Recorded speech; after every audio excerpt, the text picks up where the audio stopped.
what do you actually, like when you're a director of OR, like what do you actually do? So I'm the director of entertainment. So now I have the power to really create the energy in the room, whether it's DJs, influencers, come and host, or artists to come and perform depending on the weekend and what kind of, format we're going for that building. But this is something that is really my forte. And Rhino wanted to give me that position. That's the crazy part. They were like, hey, we're bringing in another GM who's going to be the GM of operations. You're going to be the GM of entertainment. But the way that they did it, again, didn't feel genuine. Yeah. Like, I didn't hear that there was another GM coming in until I randomly walk in on a Friday night. I didn't get a phone call and say, hey, Legato, we're going to keep you as a GM, but we're going to bring in another GM. No, I walk in on a random Friday night. And just out of nowhere, he's boom. sitting right there. Yeah. That's fucked up. Yeah. Yeah. So if that's how they want to do things, that's how they want to do things. But best of luck to them. Right. But it's not for you. Right. And I got a better spot. And you're basically, you call the shots. I mean, you have a chain of command. Yeah. But you call the shots with approval. Right. Pretty much is what you do. And as long as it makes sense, it's me. And obviously it makes sense because in 6 months, what you do with Rhino. Yeah. I'm telling you, Tony would text me and be like, dude, this guy's amazing. Yeah. Tony's a really nice guy. Yeah. That man has seen me. He's seen Rhino dead at like 1 a.m. I would walk in at 2 a.m. and sales would just skyrocket. And then he would just see like 40, 50 people come in right behind me. Did he have his ticker? He didn't need it. He knew already. That was the funniest thing, man. I couldn't believe he did that. He's old school. Yeah. But he's a gangster, man. Yeah. He's a fucking gangster. That's what he is. And the greatest thing that he said the last time he was in, he was like, I don't do it because of pussy or whatever. He goes, I do it to make people happy. Mm-hmm. Man, he's got a big heart, that dude. Yeah, really good guy. Well, wish the best of luck for him with whatever. I'm sure he'll keep in touch with you, right? Oh, yeah, we talk every day. Awesome. Yeah, awesome. Good guy. So check this out. So the guy who comes and washes the cars, yesterday washed the cars at the house. Yeah. Okay, so he's at Double D's or whatever it was when he was there. Yeah.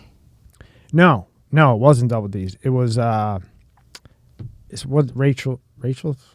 Yeah, Rachel's. It was, what's the other one? You got Rachel's, you got Monroe's, Aura now. I think it was Rachel's. It was either Rachel's or Monroe's, right? Oh, okay. So he's in there and he's having a drink, right? So he's like shouting, giving a bunch of money to this one bitch. Well, this other bitch is getting jealous that she's not getting money. So she comes and brings him a drink. Puts 20 fucking Xanaxes in his fucking drink. Okay? You might have heard about this. So then he leaves. He's all fucked up. Like, you don't know where he's at. He's trying to drive home. Yeah. Runs into a cop car. Oh. Out of all things, a cop car, right? So then they take him. He wakes up. They ask him, they say to him, what was the last thing you remember? And he's like, look, I was at the strip club. I was giving this girl money. This girl brought me this drink. And, after that, I don't know what the hell happened, So he does it. And, you think, they try to hit him with reckless driving, DUI. Well, then they send detectives to, I think it was Monroe's. Monroe. They send detectives there. And this girl had done it to like 3 or 4 other people. No. So he got off. They let him off. They dropped the case and they arrested her and fucking buried her. Damn. And I was like, dude, out of all things, you had to hit a fucking cop car. Yeah. But he got out of it. 15, I don't know if he said it was like 15 or 20 fucking Xanax and a shot at the. And this girl was doing this over and over. And they would send the detectives in just to watch. Yeah. You know what I mean? To overlook. And then they see it. They saw it happen 3 or 4 times. Boom. Wow. Bitch got fucking cooked. Wow. That's crazy. So now, to you. Yeah. How is this DJ, and now you're working at a strip club, or running a strip club, how does that affect you having any type of relationship? It's not that bad. Actually, the girl that I'm dating right now, I met at the strip club. You have a girlfriend? Yeah. Really? Yeah. Wow. The girl that I'm dating right now actually worked at the strip club, and she gets it. And I think that's the best thing for me right now, because I need somebody like that. But she's a special one, and not for the reason that I met her in the strip club, but because what she sees in me throughout all these situations. So I feel like you meet people at the right time, at the right place for a certain experience, for you to learn something from that person, whether you're with that person as a friendship or a relationship forever or not. I think everything comes with a learning experience. And she saw what I did with Rhino, and she was like, you could be doing this for yourself. Like, people follow you. You have that good energy. And I'm like, we need to work together every day because I need to hear this every day. Yeah, and then you got to go pop. Yeah, right? yeah. So I see someone and I hear someone that is, you know, bigging me up is what I like to say, you know, bigging me up and just inspiring me every day. Like, she just puts it in my head every day. And I just got so inspired, and I'm like, it was like, forget how she looked. She's a gorgeous girl. Just her thought process on what she thinks I should be doing in this industry like this. I was just like, you got to be mine. Where'd you meet her at? Which one? Actually, we met at Cheetah. We didn't meet locally here in Palm so Beach. You meet Cheetah her at and- Cheetah, because Yeah. I got to hear about this girlfriend shit. I didn't think you... Okay, so you meet her at Cheetah, right? Yeah. And then what? You just start talking to her or whatever, you take her out? Yeah, I took her out a few times. And we just, it really started real chill. It wasn't like Like a hit and quit? right. It wasn't like, I think you're attractive, she thinks I'm attractive, let's hook up and see where it goes. It was really like, you know, she's from Palm Beach. She knows a lot of the people that I know, and it's like, how haven't we ran into each other before? So it was a lot of like connecting the dots with us, and I can't believe it. yeah. And she told me one time, this is crazy. She told me one time, she was like, you were DJing at a club and I looked up at you and I always thought you were cute. I just was never in the position to like kind of approach you. And it just so happens years down the road, we meet. She works in the same industry as I do. And yeah, she came along with me and at Rhino, killed it with me at Rhino. And then she felt the change. And now she's with me. She's a manager at Aura. But Oh, she's a manager too? yeah. So you're the director or she's the manager? Yeah, VIP manager, yeah. Oh, boy. Yeah. You guys better never break up or that's going to be a bitch. I think the relationship we have, if it didn't work out, I think it'd be really, calm, cool, and collect. Because it sounds like you guys are like friends first. Yeah. And then that led into a relationship. Yeah. You think she's the one? Oh, you better be careful because if she watches this, you're dead. Yeah. No, I haven't met anybody like her before. Curse words I knew, but I was just so upset. I spoke to him once and I was just so upset. And that was it. Never heard from him again. Ironically, I find out that he's a musician. Really? He doesn't even know that he has a son that's a well-known DJ. But yeah, back in his time, he made it like on BET or like a music channel network where he was putting out videos and doing stuff with some big names back then. But yeah, he doesn't even know that he has a son in the music industry. Well, at least you got a little bit of music talent from him, maybe. Yeah, right? maybe that's about it. You think you ever tried to reach out to him I tried. and just no go? He wouldn't answer. Really? And it wasn't because I wanted to reach him. It was because I have he had a son. So I have that half brother. And it's like, I want to meet my brother, Yeah.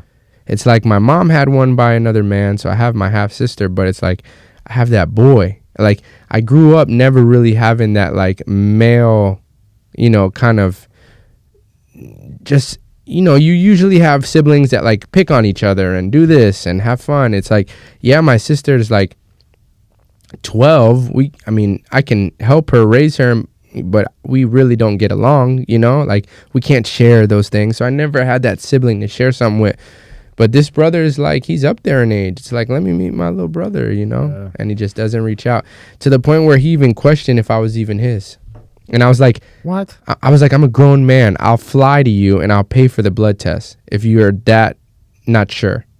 And he didn't even write back. And they're cool, but they're not a person. Right. You know what I mean? And then I got another dog.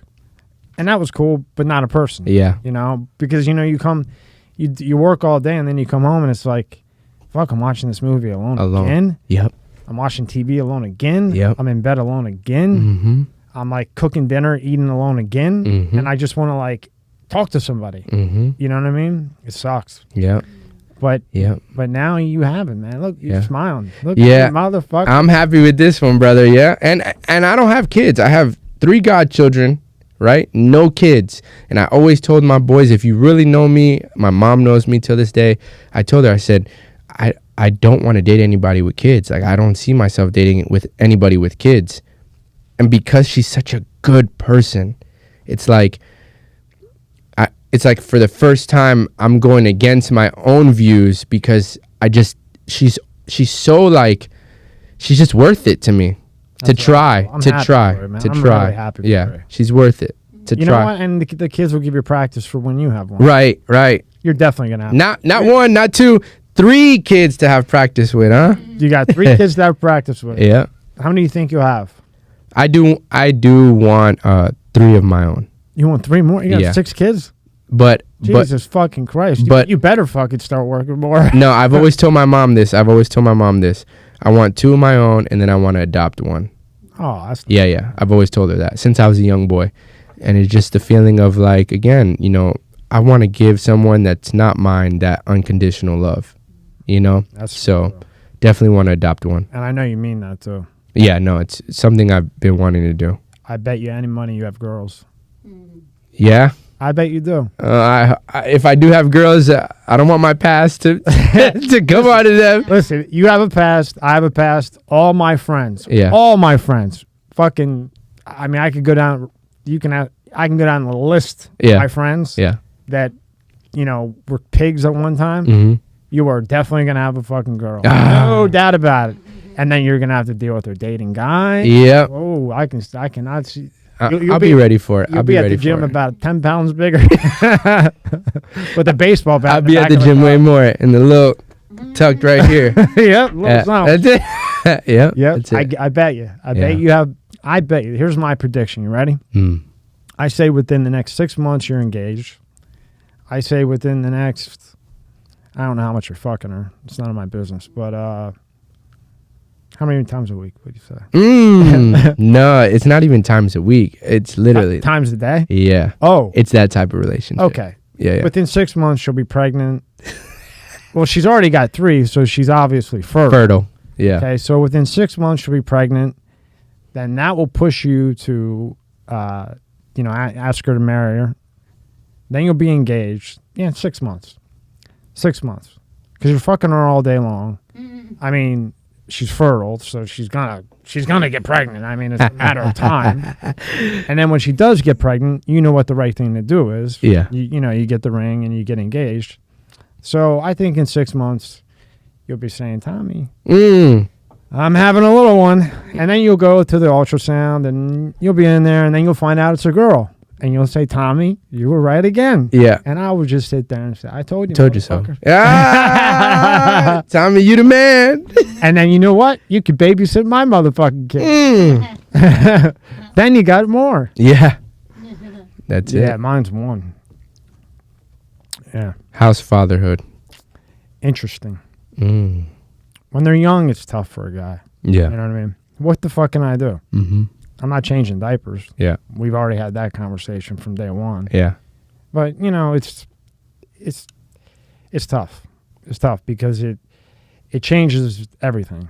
You can't watch a movie anymore. You can't. If you want to go to dinner, it's the whole thing. Yeah. It's until they're older. Right, And when right. she's older, it'd be cool. But the first year is rough. You For- talk about well, for me me, having a girl. yeah. You And you were like redoing Experiment Rhino and managing that and that whole gig. Yeah. And then what happened with that? Rhino's a great corporation to work for. Tony came to Rhino to do what he does best. And that included me because we had the same vision. And it worked. We had another vice president that came in and had different thoughts on what he wanted to do with Rhino. And, for that reason, we had to switch up, the way he wanted to run things. With LA opening up, Tony went back to LA and opened those clubs up. So this VP came here and, put his touches on things. And I just didn't agree with it. It wasn't the way that I signed up for it. So I was like, let me just exit myself because one thing about me is that I stay true to myself. and I don't let money buyers as an outsider. Tony comes from Vegas, offers me a GM spot at Rhino. Again, an outsider. And now this guy Mike comes from Orlando, outsider. It's like, you really don't know how much hate you have in a local market from where you're from as far as real power until someone obviously outside of that local market can see you and appreciate your value. But all these major positions that are giving me the avenue to not just rely on being a DJ are coming from guys who don't even know me like that. So again, hurt, it's like, not so much hurt, but it's like, I told you so, or like, why? It's just one of those things where I still shake hands and I still smile, and I thank, all the guys who let me DJ in their clubs, but it's these outsiders that are like, he's bigger than a DJ.